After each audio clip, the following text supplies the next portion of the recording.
Hello, hello, hello, hello, hello. Hey, see some folks out here. That's what's up. Give it up for yourselves for coming out tonight. Yeah, thank you. In this heat, no less. John, what's up? Hey there. How you feeling? I'm pretty good. Pretty good. How are you? I'm doing great. I'm doing fantastic. Now I'm up here talking with you.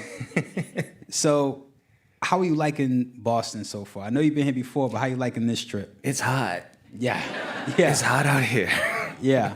It gets very hot. Yeah, I never really expected that. Coming from Michigan, like I just assumed Boston had like the same kind of climate, but no, it's hot and wet outside. Oh no, we are on a heat island. Yeah. Did you get to check out any restaurants while you were here? No, I kind of just flew in this morning, and I've been like doing work. It's tour life, where you see a lot of hotel rooms. You don't get to explore like a lot of the cities when you're like in and out, and that would originally sound sad, but I got to see Celine Dion say the exact same thing in the trailer of her movie, and being able to relate to Celine Dion. That's a win. Kind of what? Yeah, I was just like, yeah, I feel you. Look, if you can find the time, can I make a? Oh yeah, absolutely. Tell me where to eat. There's a little restaurant in South Boston. Yeah. Made Dumplings and Cafe. You might want to go check that out. Okay. It's really dope, really dope. I'm telling All you. right. You want to go? I'm looking for a place to have dinner tonight, so. Y'all open? It is Monday. It is Monday. It is Monday. I tried, but it's good. Next, if you come back, you got to check it out. Yeah. But so you are. Let's get it right into it. Again, thank you so much for coming here. You are a self-described third culture chef, and I love that concept. And I feel like it's not, reading it as a Black person, I can identify with it somehow because, like, to me, it reads as there's a culture of folks who have their past, their history, but they're in a position where they can create their own identity. Mm-hmm. You know what I mean? Yeah. And you posted this video, and I want us to watch it, and let's talk about it. Oh, okay. There are many ways to identify as a person of third culture, but most of the time, the culture of your home is different than the culture of the country that you live in. Maybe you're in Utah and your parents are from Pakistan, or maybe you're in Dallas and your parents are from Nigeria. Basically, you cross a cultural divide every day just by walking through the doors of your home. With that might come some challenges like the culture shock you face as a kid, or you lack a true sense of belonging. Maybe your aunties will say you're too westernized, while a stranger on the street will look at you like a foreigner. And those challenges are unique to a lot of people regardless of the ethnicity and the culture that they come from. But I'm here to tell you that it can be a creative superpower too. What you have is in-depth and nuanced knowledge on two cultures, when most people in the world only have one. When I cook third culture food, I want it to taste like home to two different families that don't speak the same language. And I hope in my doing this in my way inspires you to do it in your own way. That's why I teach Chinese cooking the way that I do. You're supposed to take it and you're supposed to make it your own. And if we continue to share in this way, we're gonna change what it means to cook American food. I love that. That's Thank you. awesome. Thank you. I mean, tell us more about that. How are you thinking about third culture these days? Yeah, I mean, it's always been just an expression of who I am as a person. I'm so glad you play that video because I do such a better. I explained it so well in that in a better way than I could ever do live. But I came into like cooking in this way because I had actually gone back to China to like study noodle making, and I had realized that my understanding of Chinese food that I taught myself how to do here was so different than what it was over there, and I had a creative identity crisis. As to like, well, if what I haven't been making is not like Chinese food, well then what is it? And then I realized that I was taking ingredients and techniques from like my neighbors out in Michigan. And so what is it really? And I found that, third culture was just a label that I just really resonated with. But you can call it like diasporic cooking or however it is. It is of the same feeling. And I do find it's what ties a lot of us together in that way, regardless, again, of your culture and ethnicity. We have the same humor. We have the same experiences for the most part. And in that way, our creative output tends to be spiritually the same. Do you see the internet helping to push that forward for people? Yeah, for sure. I had known, luckily enough, I had studied, finished high school in Hong Kong. So third culture was a term that we were all very familiar with, like early on. And bringing it over here, not bringing it over here, but like mentioning it, I'd mentioned it very, very casually in one of my videos.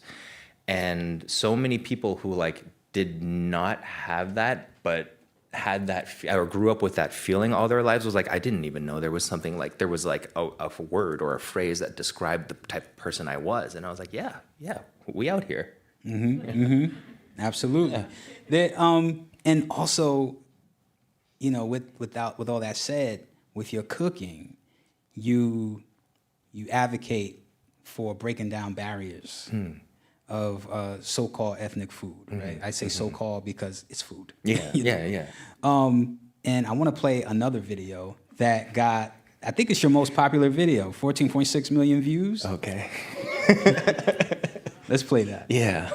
This wrap alone has the same amount of calories as this bundle of noodles. The difference for me being the fact that it takes a lot less to make a bundle of noodles into a meal than it does for a wrap. A wrap might require a couple of eggs, a dressing, maybe some avocado and some cheese. But one egg, some broth, some scallions, and half a cup of chicken on noodles and you've got a meal that satisfies. Growing up in the West, we're conditioned to assume that certain foods are healthier than others and certain foods, especially ethnic foods, tend to be unhealthy. And it's important to differentiate the fact that what people eat out when it comes to ethnic food or any food is not the same as what we eat at home. These noodles are now my go-to breakfast on days that I plan on going on a long run, and is now part of my daily exercise of decolonizing the idea of what healthy food should be. So now I understand you got some flack for using the word decolonizing. Oh, so much. Talk to us about that, because I want to know what are some of the experiences you have in breaking down those barriers and getting pushback from people and stuff? What do you have to go through to get your message across? Yeah, so that video taught me so much about content creation, actually, and like what it takes to make a viral video.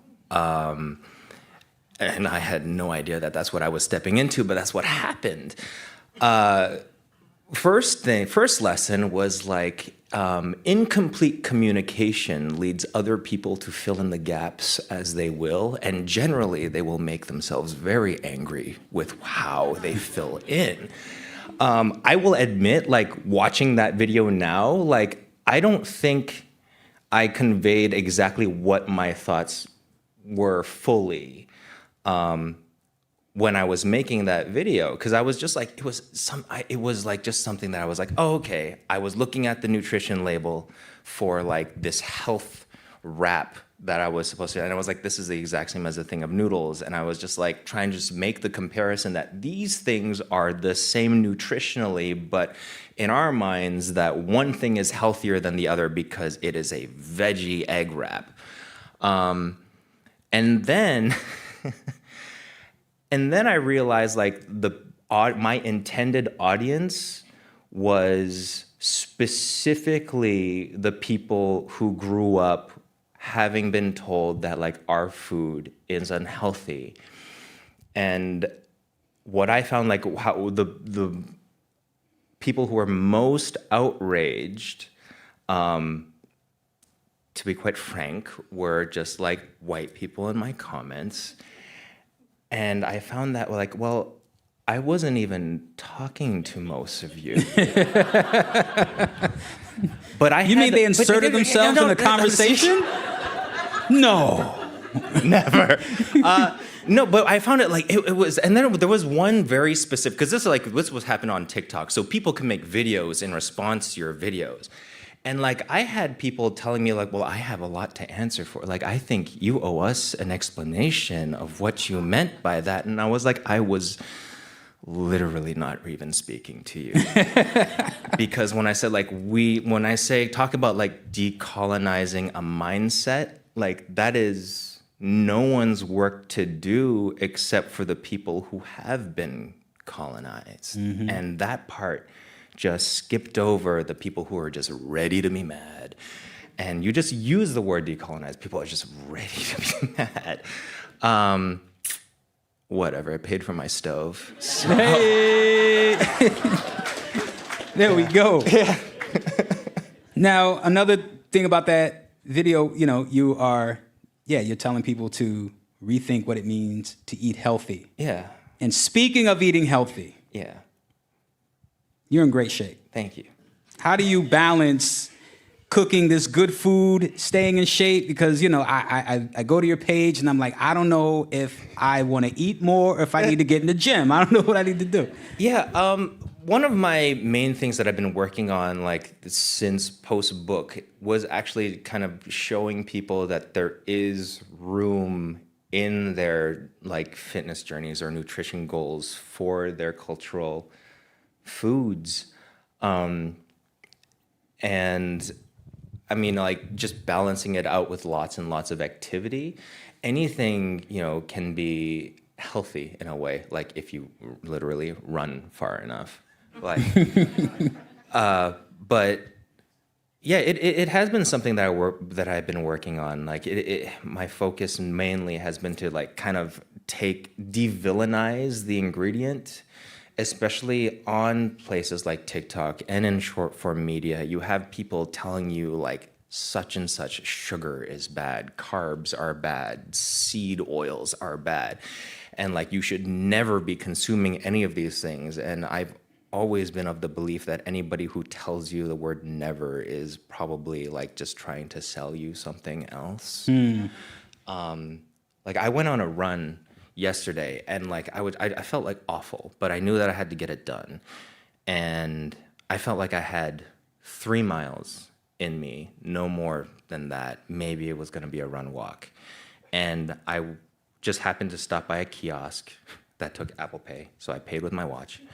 And I literally just drank, like, a wild cherry Pepsi and just, like, downed that thing. And that 3-mile run was all of a sudden 8.7. Nice. And, like, I did the math. It was like 125 calories. It's like pure sugar and stuff like that. But it was exactly what I needed at the time. Right. And people would be so quick to tell you, it was like, oh, that stuff is poison. That's gonna kill you. It was like, no, it's literally what I needed. So I'm trying to do something that is in my content that is more focused on that, where it's like understanding what you need and just using that to work towards your goals. Now, and I also got to address the elephant in the room. We are all thinking it. Yeah. You are an incredibly handsome dude. Oh, thank you. Okay. How do you balance that? Because do you ever get to are there ever moments where you have to remind people, like, I can cook too? Right. It's interesting. Like, being a person on the internet, because, like, there was a period in time where it was like, during the pandemic when I started TikTok and stuff, TikTok seemed like such a small little space, and the people, like, I recognized the people in the comments, and it seemed like a little community. So it was like, whatever. I would film, like, a shirtless video or whatnot, not really thinking of the consequence of that. And then like, that's kind of what you get known for. And it was really interesting. There was, like, an article, I think, that was released last year talking about, like, the thirst trappy chefs of TikTok. And they called me the most subdued one, which is great because I love being the classiest person in the room. But yeah, it's still whatever it is that gets people's attention. I understand that. I did at one point in time, I think last year, was just like, can't they just see me as an artist? And now I'm at the point where it's like, well, if you're not gonna respect me as an artist, then just buy my merch. I think I heard one interview where you said the gym membership is now paid for by the business card. Yes, it is. It is Respect. a tax deductible expense. It is definitely part of my.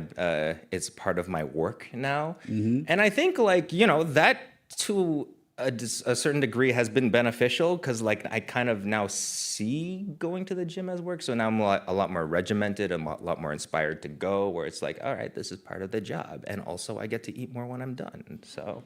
Boom. All right. I want to go to an audience question, but real quick, I want to make a note. If you have any questions for Jon, just head to slido.com. That's SLIDO.com. You can enter cuisine, and we will try to get to as many of your questions as we can. I'll try not to be too selfish up here.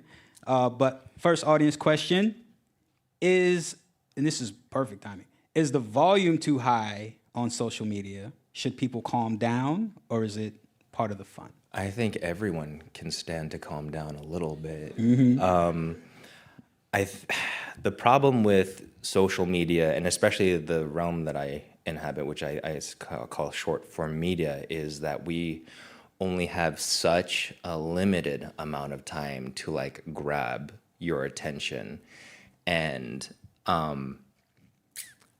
when I started, it was a lot more innocent, I will say. It was just people literally vibing, sharing, showing you parts of our lives. We were all in quarantine.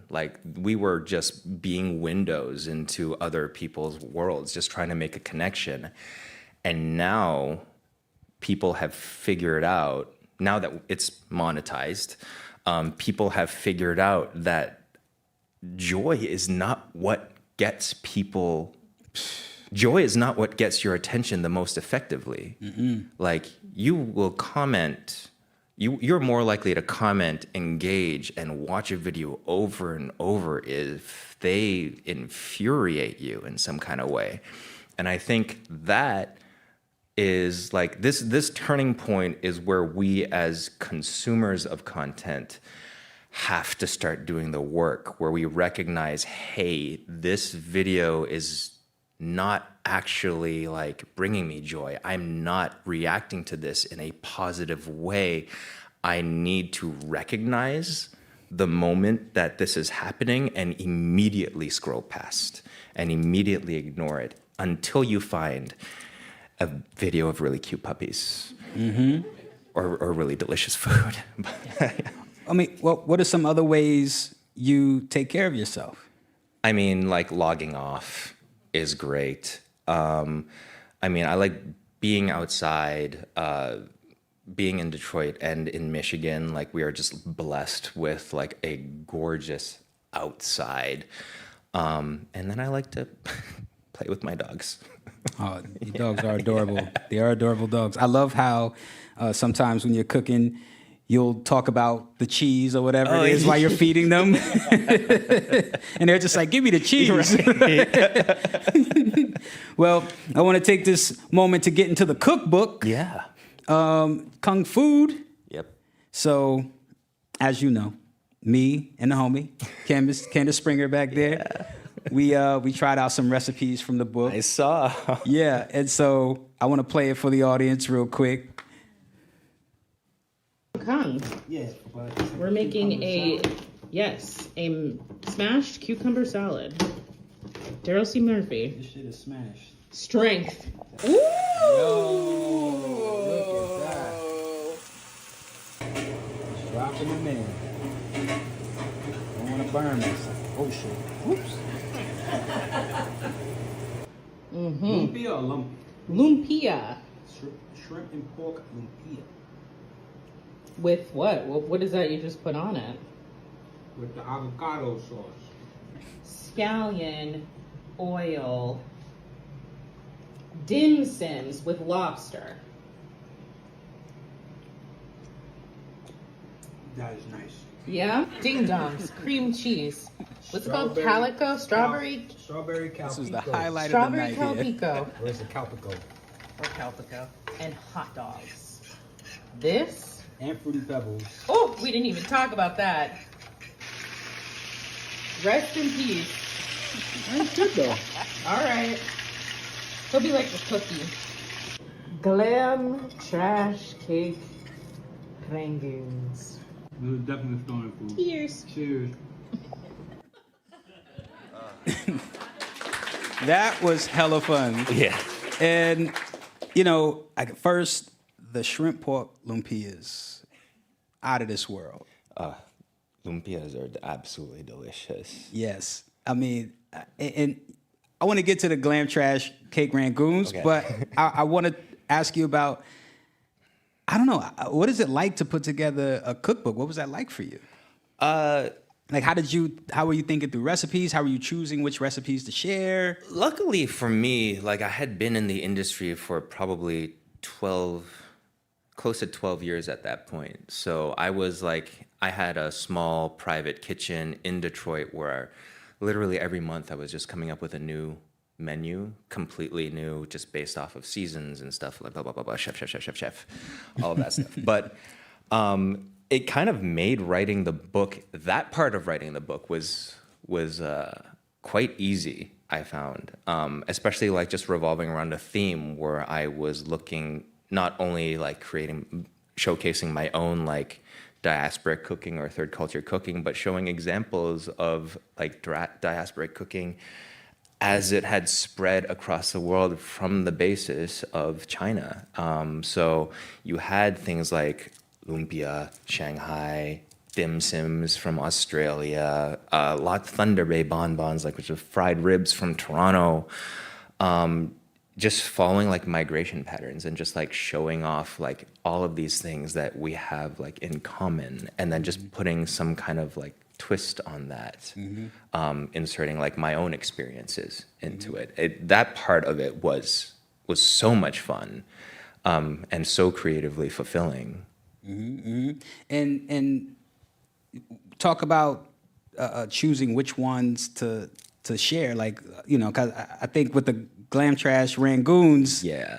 you didn't expect for it to be that one was an exception. That was that was just me sharing like a very interesting part of my experience as a content creator. So that I wouldn't call that one third culture. I don't know what to call that still.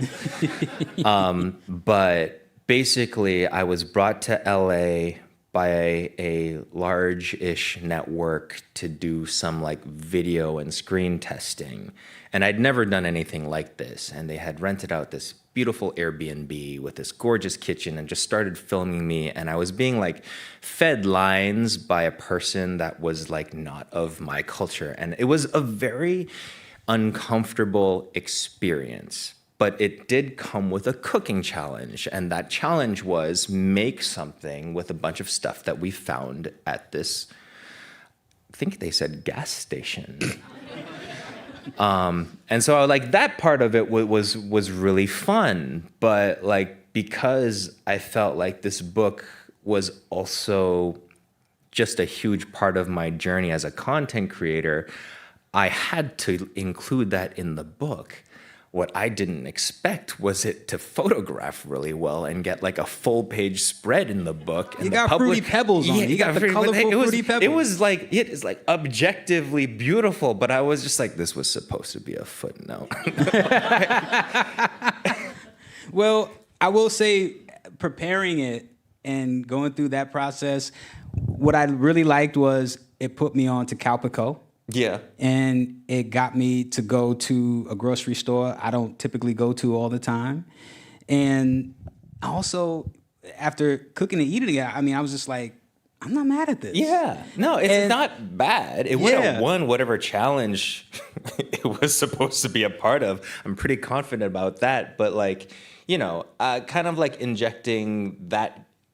There's like a little bit of nostalgia in there. There might be a little bit of survivalism in there. And then just putting that into a very recognizable form that is like the deep fried dumpling, the rangoon that we love so much. Like, it works somehow. Yeah. It's deep fried cake dumplings. Yeah. Yeah. And it was, and for me, it was an opportunity to experiment Right. in a way. And, Right. and as I'm eating it and putting it together, I'm just like, oh, well, you know what? If I just switched out this thing with that thing. which is actually something that my publisher asked, like, wouldn't you rather use like candied bacon instead of Oscar Mayer wieners? And I was like, no, I am sharing my experience. This is what happened. This is what I had. This is what they get. And it reminds me of something you wrote in your introduction where you say, once you free yourself from the strict dogma of traditional cuisine, you'll become excited by new recipes instead of being intimidated by trying to perfect them. Yeah. And you'll find inspiration in unexpected places. Yeah. Where you finding inspiration now? These days, I mean, I can give such like the chefy answer, but it is like the start of the summer, and I do live 2 miles from, in my opinion, the country's greatest farmers market. So like I do like to stroll through the stalls and just like pick what I like and stuff like that, or whatever's in season. I'm still like waiting for the tomatoes to come in. The worst part of Michigan is that like our tomato season is so short and so late. I'm just like waiting. What are you trying to make? Tomato sandwiches. Nice. Always. What's going on? Always. I just love a tomato sandwich. What do you put on it? Huh? What do you put on it? Well, like the first one that I make of the year, like is always like the simple Duke's mayo, white bread, and like just like the big fat tomato. But then like as I go on, I did a whole series of this last year where I just like tried different things like pesto and like it's a very chefy thing to just play with, to deviate from like perfection for funsies. Whereas like that's where you get like people eating potato chips and caviar. It's because we have so much of it, and so we have access to so much of it. So why not just do whatever you want with it? That's such a food industry thing to do. And so like during tomato season, when I'm just literally just like inundated with all of these amazing different varieties of tomatoes, eventually I will be sick of the perfect tomato sandwich and then just try something different. And then so I, living in Michigan, we have a large Middle Eastern population, so we have great access. Like toum, like is in our the Lebanese garlic sauce is in every grocery store. So wouldn't you want that instead of mayonnaise, or as I said before, pesto, or we try chili oil? It's so much fun, and it will never replace the original, but it's nice to have that variety. Let's go to an audience question real quick. Are there ingredient combinations that inspire you the most? Is there anything off limits? Ingredient combinations that inspire me the most. I'm always trying to do kind of like unexpected things with traditional Chinese ingredients. So for the past year and a half, I had been on this mission to get it in people's heads that Chinese 5-spice can go in sweets and is so delicious in sweet foods. My favorite thing to do in the winter is to put it in hot chocolate, because that it just makes even it makes Swiss Miss taste expensive. Like it's so good and so satisfying, that roundness of body that it just gives you.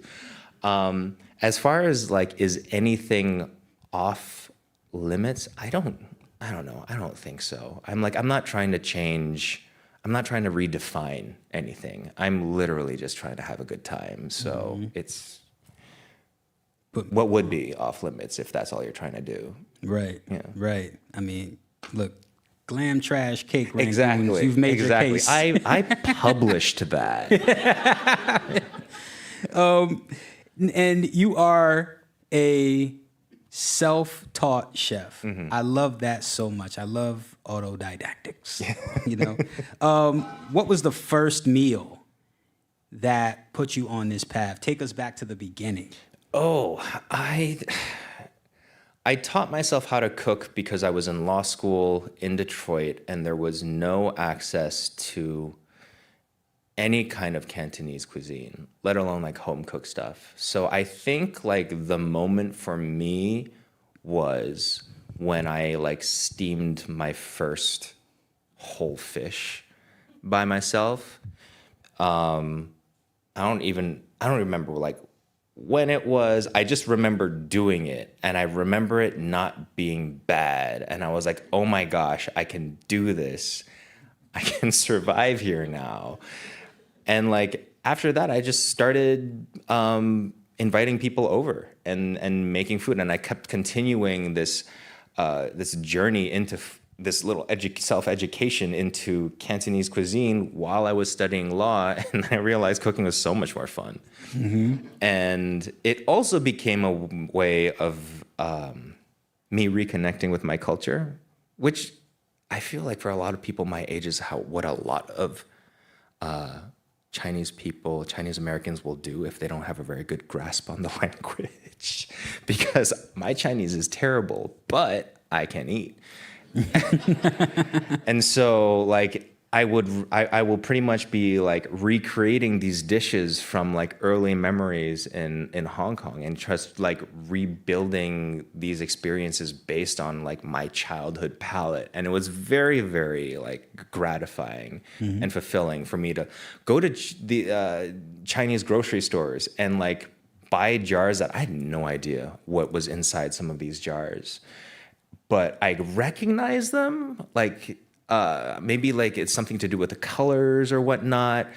And luckily for me, like for a lot of these brands, these like condiments and ingredients and stuff, like they haven't had like a brand refresh since like the 70s. So the exact same jars I kind of recognized from being at my parents' house were the ones that I would like find. And I was like, okay, what is this? I would taste it. I was like, oh my gosh, we would put this on noodles. We would put this on congee. We would put this on like all this stuff. And like just rebuilding my pantry from early childhood memories was like that way that I reconnected with like what I considered like my culture to be. And I didn't have to learn the language. Do you ever wonder what would happen if I went to a cooking school or something like that? Not really. I was very fortunate enough to grow up creatively in Detroit, where people were just very accepting of who you were at that time. I had gotten good enough in my home kitchen that I was cooking for other people's pop-ups in the city just because I had some kind of like understanding of how to cut and how to chop and stuff like that. And so in like the continuation of my education was cooking with professionals. And so like I went straight from home, and like my first position at a restaurant was garde manger, which was like, you know, the cold station at a restaurant. I didn't do dishes. I wasn't a prep cook or anything like that. I was just like straight there because they understood what my skills were. And I had the opportunity of seeing what a culinary school graduate, what their skills were like. And they were really good. They were just really, really slow. And so like I felt like I had my own education by that point, and I was cooking in pop-ups, and I was cooking for my blog. And I don't think it really makes a difference. And I do tell people, it's like, I'm thinking about going to culinary school. Is that the right move if that's what I want to do? And I say, it's like, well, if you need that structure, you need that regimented structure, then sure, but that is not how a lot of people do it. A lot of people just go and they show up. And I'm sure at this point that everyone's hiring anyway. Are you mentoring anybody? No. I do a lot of my work on my own.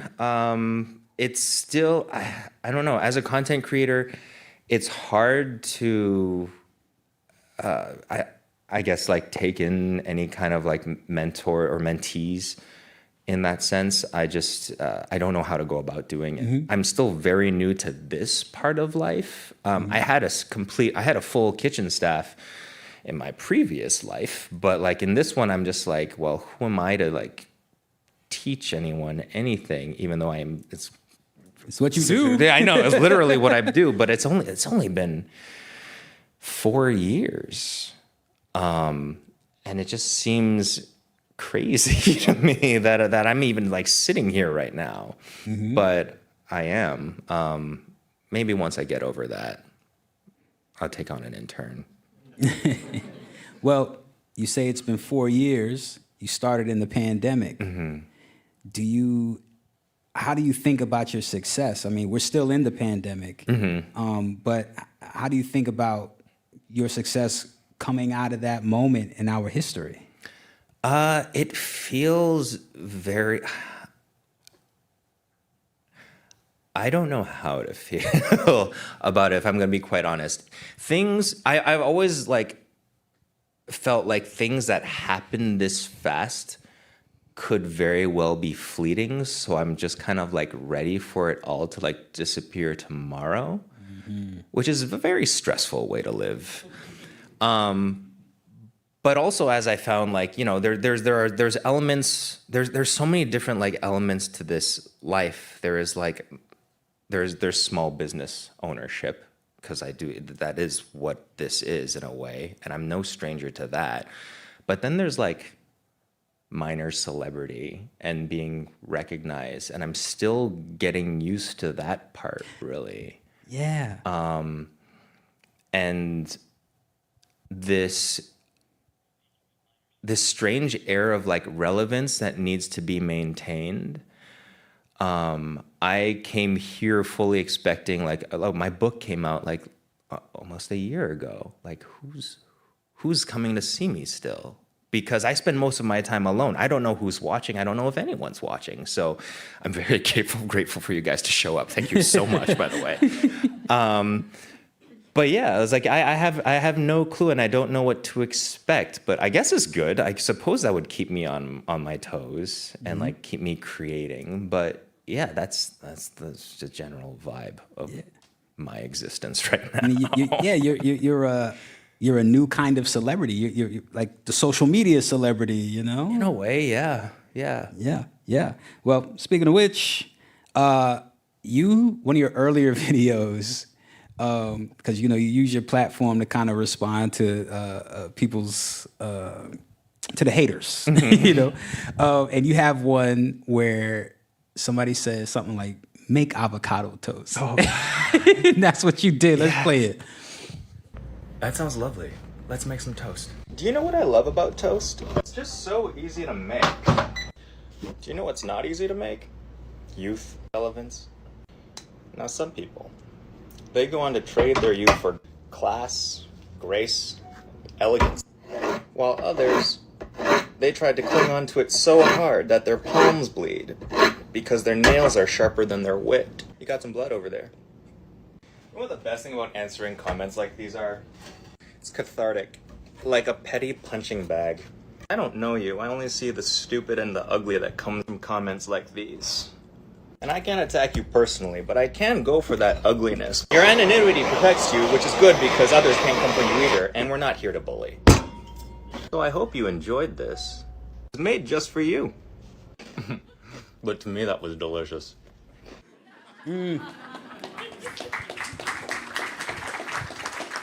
That looked good. Yeah. Oh my God, I'm all cringed myself inside out. Why? It's fine. It's fine. Cringe shows growth. It's like the person that I was in that is so different than the person I am now. I mean, like, you hopefully grow within like almost half a decade, but also like I would never make a video like that now because like punching down, there's nothing funny about punching down. And I was such a small creator at the time. And also, again, TikTok was so small. People were still calling it the dancing app during that time. So like I felt like, oh, this is like just a group of these are my close friends. And this one person just decided to say something mean, so I'm going to fire back. And I was actually known for that a little bit. Actually, that video, I think that video was what got another guest of yours, Joanne Molinaro, the Korean vegan. I think she followed me because of this video. And because like I was just like just the way that I was just so freely ready to like clap back at someone, because I had this sense of like justice, and it was like, oh, I'm not just gonna let people in the comments get away with it. Now if I tried to do that, I'd just be spending all my time doing that. But like that was very much, it was a moment in time. And yeah, good job for finding that, because I thought that was buried. Oh, that is research. That is capital R research right there. I mean, you want to know the secret? What? You just go on TikTok. Oh no! Hit the popular Oh filter. no! They're like your most watched TikTok. Don't tell them. And congratulations on your engagement. Thank you. Thank you so much. You did a very bold move, and you printed the proposal in the book. I did. In the acknowledgments. I did. Oh, man. Can we please watch that? This is the moment your fiance reads the proposal. Shut up. Oh my gosh, that's really. Oh my gosh. Oh, yes. Oh my god, are you kidding me? Oh, Bubs. Yes. Oh, yay. Yes, come here. Oh. You're so sweaty. I'm so excited and hot. Are you gonna put the ring on? Yes, you can put it on me. I love it. Oh. Make sure it doesn't bounce up really good, but girls, get the show. Boba, you have to respect me now.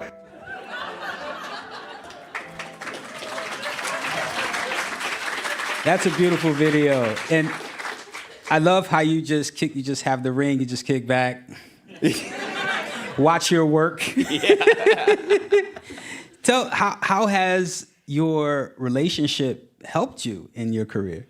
I mean, so we had at that point. Okay, so the reason why I was so confident to write it into the book, first of all, I mean, like, I didn't feel like I was taking any kind of big risk. We had been dating for 9 years, so it felt like a safe bet that he would say yes. But it also felt like the gesture. The magnitude of gesture that was appropriate for the amount of time that we had been together at that point. So like I was like, all right. And also, if I wrote it into the book, then, you know, I would have to propose before it was published, because he can't be the last person to know. So like it kind of like, it said a whole bunch of things. Like it was perfect for me in so many different ways. But I mean, our relationship as it turned, I was still doing pop-ups in Detroit as like a small nobody cook when we started dating. And he would, without asking, without any kind of complaint, would come back home from his like full-time job. He worked at a bank at the time, and he would take off his polyester polo, put on a t-shirt, put on an apron, and immediately get to working on the dishes, because he was also the dishwasher for my dinners.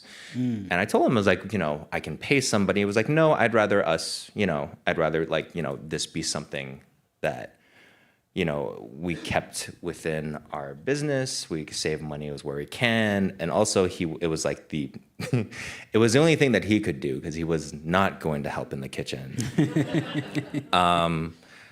But yeah, like you see somebody who does that, and who, literally has like, I, as the boss, would complain more about the things that were going on in there than he would. And the fact that he would get off from his job into doing that, and I never even asked him to do it. Like, you don't let that go. Yeah. I hear that 100%. Yeah, give it up. Give it up. Love it.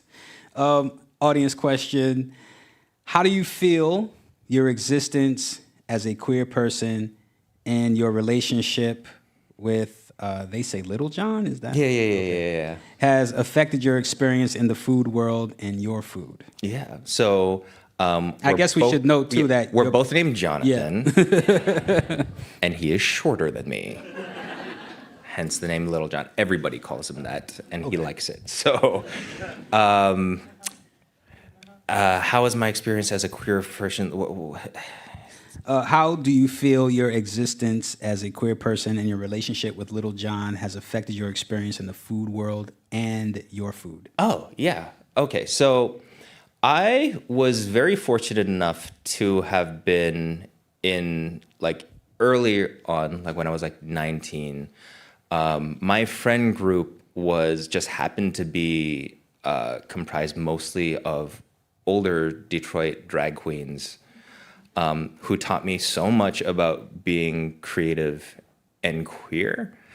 And I think queerness and our access to like expressing ourselves fearlessly once we finally like are not afraid to express ourselves anymore. I do believe that freedom allows us to have a creative output that is at an elevated level.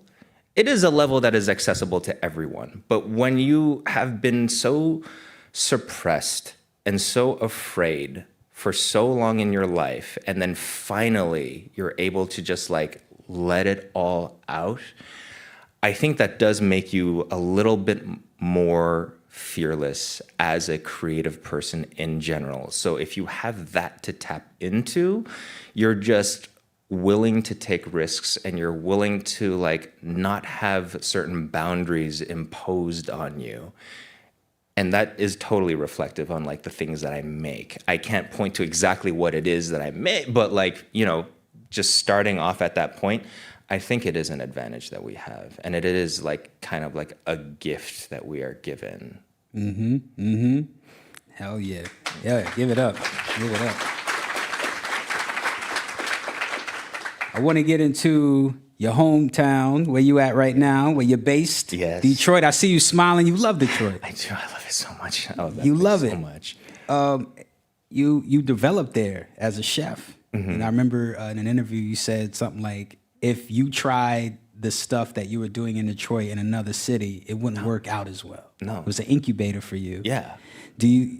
Are you there forever? Do you ever see yourself leaving? I mean, I don't see myself. I don't know where I'm going to be tomorrow. So, but no, I don't. Like, I'm so happily rooted in that city. I now live in a neighborhood that I dreamed of living in 15 years ago. And it's just so nice to see the city and my community just grow around me as I grow. It's just like this time that like I feel like me and Detroit have spent together. It's like we've been on like a parallel path, and it has definitely nurtured me in a way that, again, I like in that interview, I would have been literally chewed up and spit out in New York or LA. And I've had so many mistakes forgiven because people were just so interested in what it was that I was doing that it fostered me and like put me back up where I would never have survived anywhere else. So I'm always, as a result, like grateful to that city. Forever will be. So with that said, Yeah. aside from Detroit, do you have another favorite food city? Or do you have I mean, there are certain parts of other cities that I like really appreciate. Fine dining in New York is wonderful.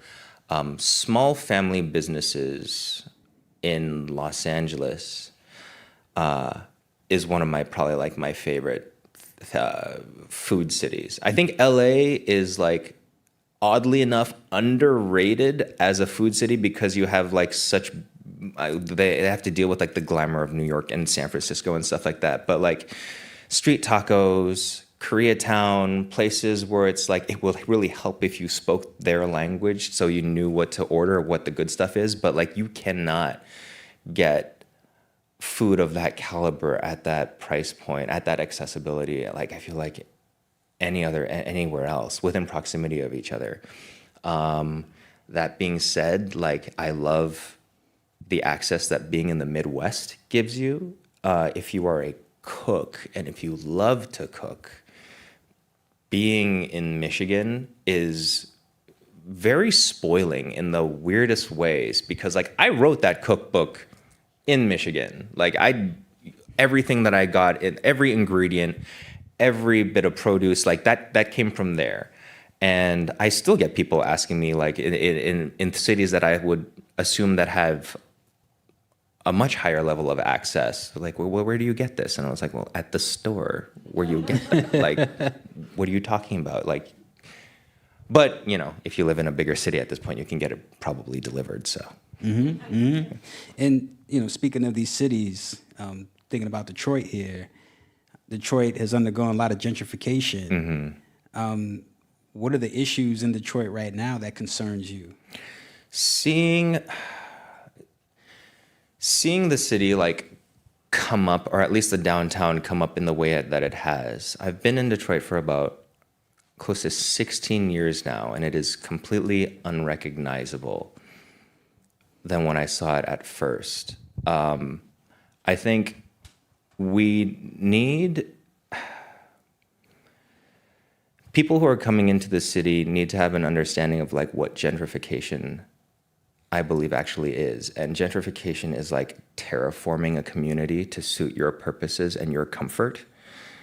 Whereas like assimilation into a community is the much better route, and like being able to serve the community that is already there. That was my mentality when I was going into there. Like I wanted to make food for people that just had never had it before in a way that was accessible to them. But I think right now, what the most important thing that needs to happen in light of all this development is education, because a lot of people in Detroit own their homes.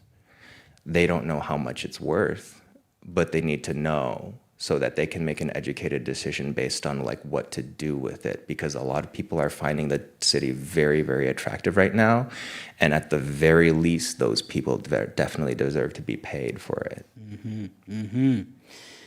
Want to do an audience question here as we wind down. Is cooking a kind of writing history? There is so much geography and exchange in your cooking. I wonder if it's front of your mind or not as you cook and or write. Yeah, it totally is. What's the question? Again, So can you say that?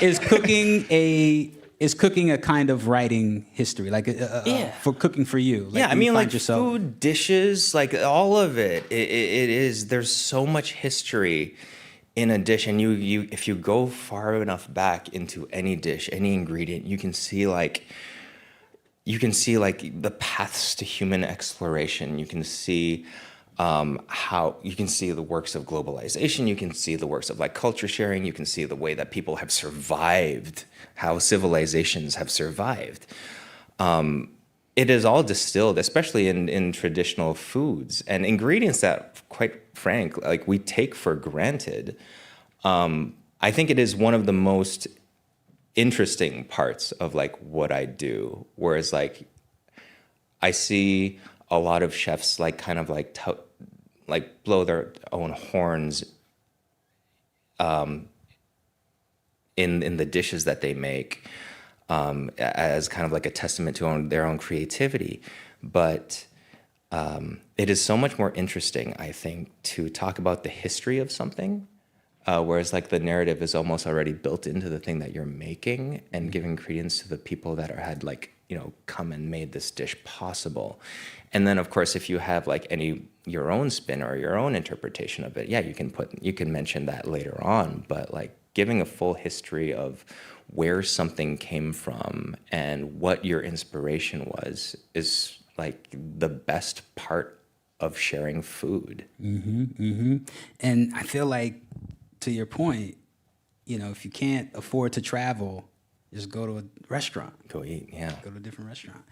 Man, I think that's our time. John, thank you so much. Thank you for Give it up having for me. Jon Thank you, Kung. everybody. Make sure you go check out Kung Food. We really appreciate y'all. Thank you. How about another round of applause for Jon Kung?